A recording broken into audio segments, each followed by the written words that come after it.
বছরের নির্বাচন একদলীয় নির্বাচন, সম্মানিত ভাইরা, এবং বিরোধীদের প্রতি হামলা মামলা, হত্যা, গুম, অত্যাচার করেছে। এমনকি আয়না ঘরের মতো একটি অপরাধমূলক কাজ করেছে নিরপরাধ লোকের বিরুদ্ধে। হাজার হাজার কোটি টাকা বিদেশে পাচার করেছে। পিয়নের নামে কোটি কোটি টাকা আত্মসাৎ হয়েছে। শিক্ষাঙ্গন ধ্বংস হয়েছে। শেয়ার ধ্বংস করেছে। ব্যাংকের টাকা আত্মসাৎ করে লুটপাট করেছে। ব্যাংকের টাকা শূন্য হয়েছে।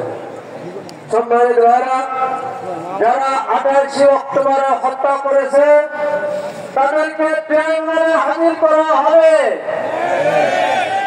এবং যারা আমাদের নেতৃবৃন্দকে অন্যায়ভাবে ফাঁসি দিয়েছে তাদেরকে ওই ট্রাইব্যুনালে হাজির করা হবে, বিচার করা হবে। এবং হাজার হাজার কোটি টাকা যারা বিদেশে পাচার করেছে তাদের ব্যাপারেও ট্রাইব্যুনালে হাজির করা হবে।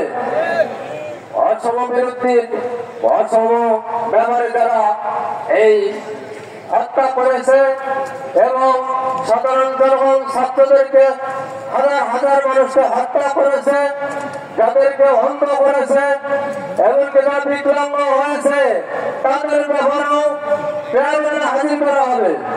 সম্মানিত ভাইরা, আপনারা দেখেছেন নিরপরাধ হাফেজ আলেম হেফাজতে ইসলামীদেরকে যাদেরকে হত্যা করেছে তাদেরকে ট্রাইব্যুনালে হাজির করা হবে।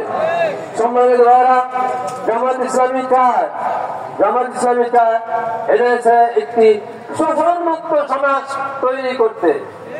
জামাত ইসলামী চায় জুলুম মুক্ত সমাজ তৈরি করতে। সম্মানিত ভাইরা,